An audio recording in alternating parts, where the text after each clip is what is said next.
दोस्तों आपको इन सर्दियों में एक best storage water heater geyser खरीदना है और इसके लिए आप अलग अलग वीडियोस देखते हैं, अलग अलग चैनल्स पे वीडियोस देखते हैं। कोई कहता है ये गीजर बेस्ट है तो कोई बोलता है कि दूसरा गीजर बेस्ट है।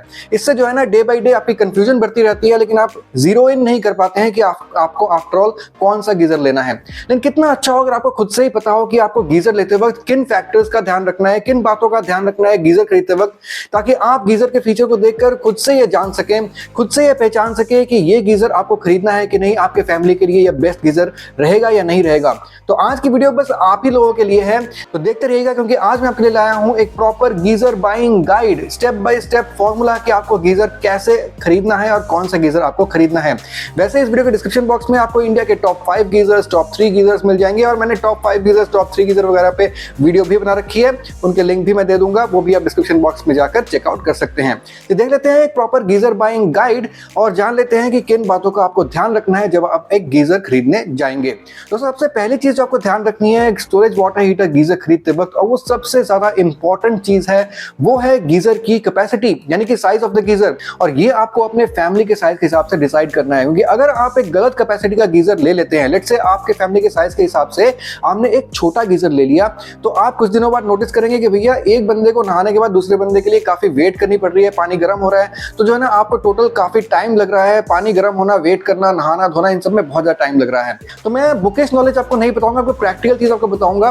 फैमिली के साइज के हिसाब से अगर आपकी फैमिली 2 जनों की है, यानी कि आप एक कपल है, दोस्त हैं, 2 लोग हैं बस एक साथ एक ही घर में, तो आपको एक 10 लीटर तक का गीजर जो है ना वो बढ़िया रहता है। लेकिन अगर आपकी थोड़ी सी बड़ी फैमिली से 3 से 4 मेंबर की फैमिली है, तो एक 15 लीटर का, 15 लीटर का गीजर जो है ना आपके लिए बहुत ही बढ़िया रह सकता है। और अगर आपके 4 से ज्यादा यानी कि 5 मेंबर की फैमिली है, तो आप एक 20 लीटर या फिर 25 लीटर गीजर देख सकते हैं। 5 या फिर 5 से ज्यादा मेंबर की अगर आपकी फैमिली है, तो आप 25 लीटर ही गीजर मेरे हिसाब से लीजिए, वो बिल्कुल बेस्ट रहता है। कहीं पर भी आपके वेटिंग टाइम जो है ना वो नहीं रहता है।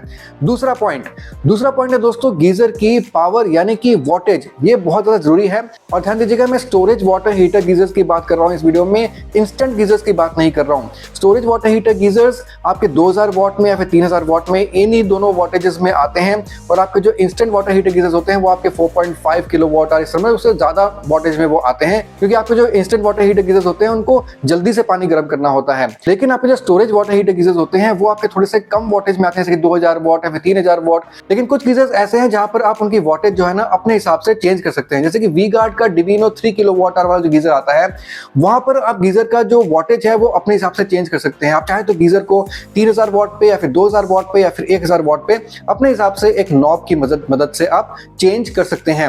तो वो एक बहुत अच्छा फीचर है। लेकिन वैसे गीजर में आपको या तो 3000 वॉट या फिर 2000 वॉट मिल जाता है।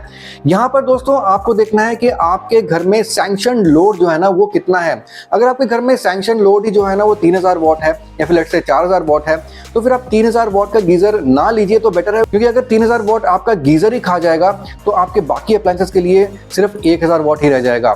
इसलिए अगर आपके घर में सैंक्शन लोड जो है ना वो 4000 वॉट तक का है, तो मेरे हिसाब से आप 2000 वॉट तक का गीजर लीजिए। फर्क सिर्फ इतना ही पड़ता है कि 3000 वॉट में पानी थोड़ा सा जल्दी गर्म होता है, 2000 वॉट में पानी थोड़ा सा स्लो गर्म होता है, लेकिन उससे ज्यादा कुछ खास फर्क नहीं पड़ता है। तो ये तो थी दोस्तों गीजर की पावर। और नेक्स्ट पॉइंट आता है गीजर का आउटर बॉडी, यानी कि गीजर की जो आउटर बॉडी है ना ये भी बहुत ज्यादा इंपॉर्टेंट होती है। और यहाँ पर आपको मेनली 2 ही टाइप के आउटर बॉडी मिलती है। एक आपको मिलती है मेटालिक आउटर बॉडी वाला गीजर, एक आपको मिलता है प्लास्टिक आउटर बॉडी वाला geyser. Plastic basically ABS plastic आ जाता है, पॉलीप्रोपिलीन भी आ जाता है।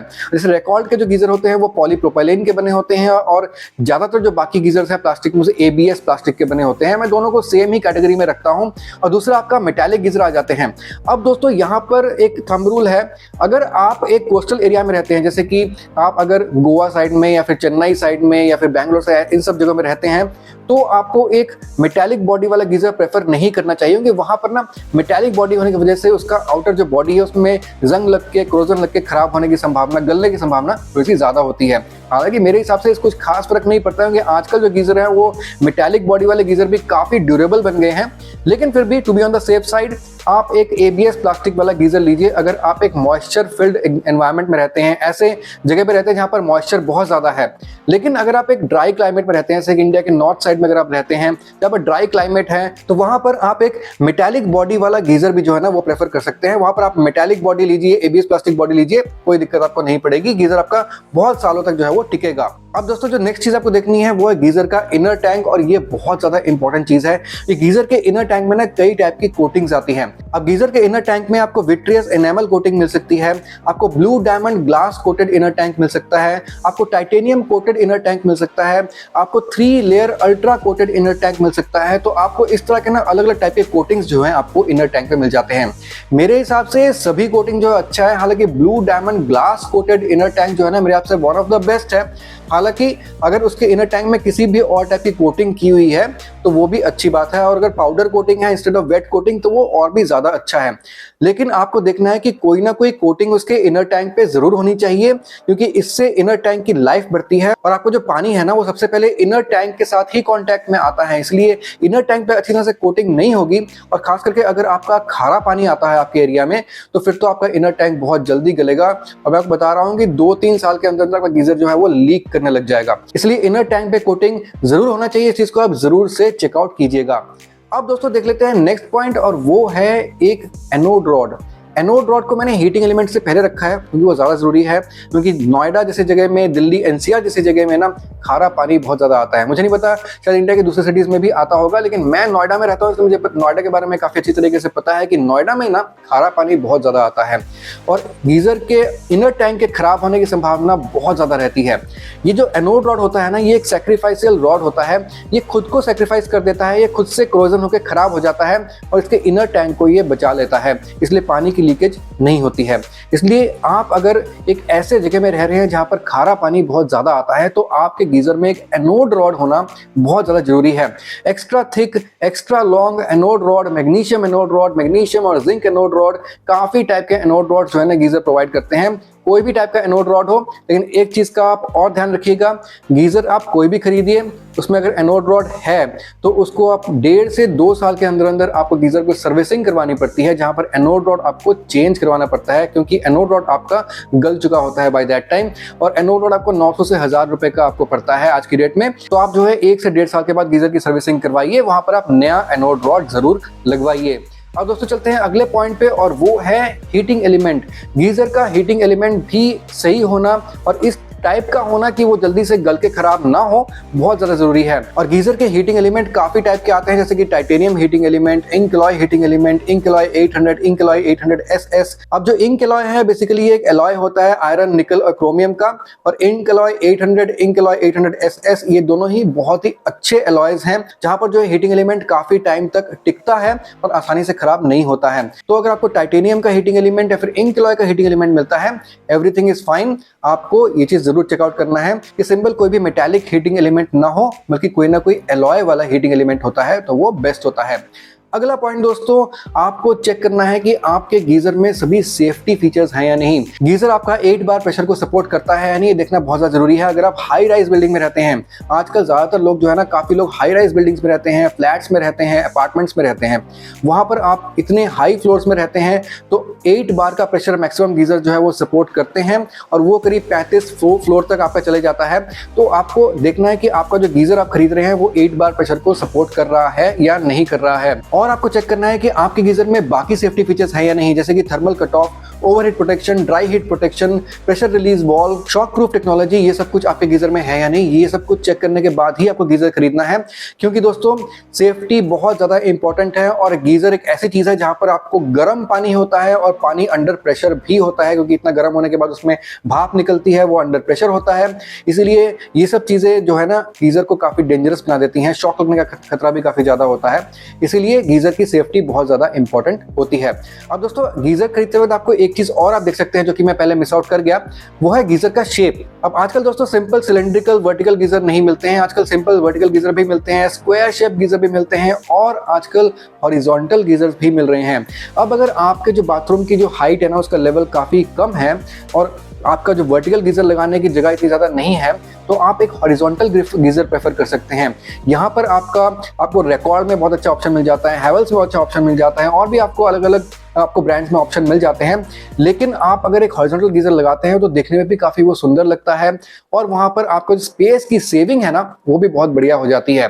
प्लस दोस्तों अगला पॉइंट अगर हम देखें तो आपको गीजर में स्मार्ट फीचर्स भी आप देख सकते हैं। हालांकि ये कुछ खास इंपॉर्टेंट चीज नहीं है, इसको आप स्किप कर सकते हैं। लेकिन अगर आप प्रेफर करते हैं गीजर को रिमोट से ऑपरेट करना तो आजकल रिमोट ऑपरेटेड गीजर भी आपको मिलते हैं। अगर आप प्रेफर करते हैं गीजर को अपने स्मार्टफोन से कंट्रोल करना, गीजर को स्मार्टफोन के थ्रू शेड्यूल करना या फिर गीजर के टेम्परेचर को स्मार्टफोन के थ्रू कंट्रोल करना, तो वो सब भी आप चेकआउट कर सकते हैं। ये सब चीज भी फीचर्स भी आपको आजकल गीजर्स में मिल जाते हैं। बाकी गीजर्स में आप ये भी चेकआउट कर सकते हैं कि आपको गीजर में टच बटन्स चाहिए या फिर आपको नॉब यूज करना है टेम्परेचर को कंट्रोल करने के लिए।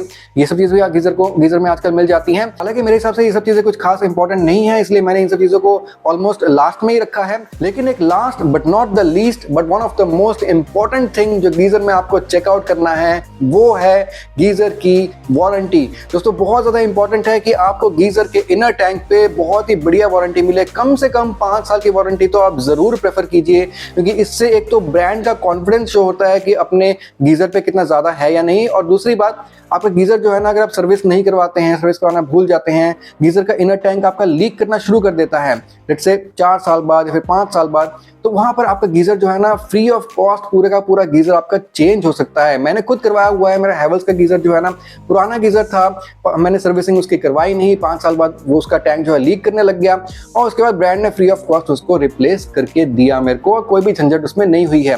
तो इस तरीके से आजकल जो भी गीजर है वहां पर आपको 7 साल की वारंटी भी मिल जाती है इनर टैंक पे। तो इनर टैंक अगर कहीं से भी लीक कर जाता है, आपका हीटिंग एलिमेंट खराब हो जाता है, हीटिंग एलिमेंट पे भी आजकल जो है बहुत बढ़िया 3-4 साल की वारंटी मिल जाती है। तो इन सब चीज पे वारंटी आपको जितनी ज्यादा मिलेगी उतनी ही बढ़िया है, क्योंकि गीजर जो है ना वो ऐसी चीज है कि मेटल और पानी कांटेक्ट में आते हैं और इनके खराब होने के चांसेस भी काफी ज्यादा रहते हैं। इसीलिए आपको एक अच्छी वारंटी वाला गीजर जरूर लेना चाहिए। बस दोस्तों इन सब चीजों का आपको जरूर ध्यान रखना है। जब भी आप एक गीजर खरीदने जाएं तो आप अपने लिए यकीनन एक बेस्ट से बेस्ट गीजर खरीद सकते हैं और आपको टॉप 5 गीजर, टॉप 3 गीजर के अलग अलग वीडियोस देखने की कोई जरूरत नहीं पड़ेगी। लेकिन फिर भी अगर आप रेडीमेड वीडियो चाहते हैं टॉप 3 गीजर, टॉप 5 गीजर वगैरह की, तो आपको इस वीडियो के डिस्क्रिप्शन बॉक्स में उनके लिंक्स भी मिल जाएंगे। मैं ऑलरेडी इस पे वीडियो बना चुका हूं, और अगर आप वो वीडियो भी नहीं देखना चाहते हैं, बस आप टॉप 5 गीजर देखकर सीधा लिंक पे क्लिक करके गीजर को खरीदना चाहते हैं, तो वो भी आपको इस वीडियो के डिस्क्रिप्शन बॉक्स पे मिल जाएगा। चलिए मैं आपसे मिलता हूं अगली वीडियो में, तब तक के लिए सुदीप साइनिंग ऑफ।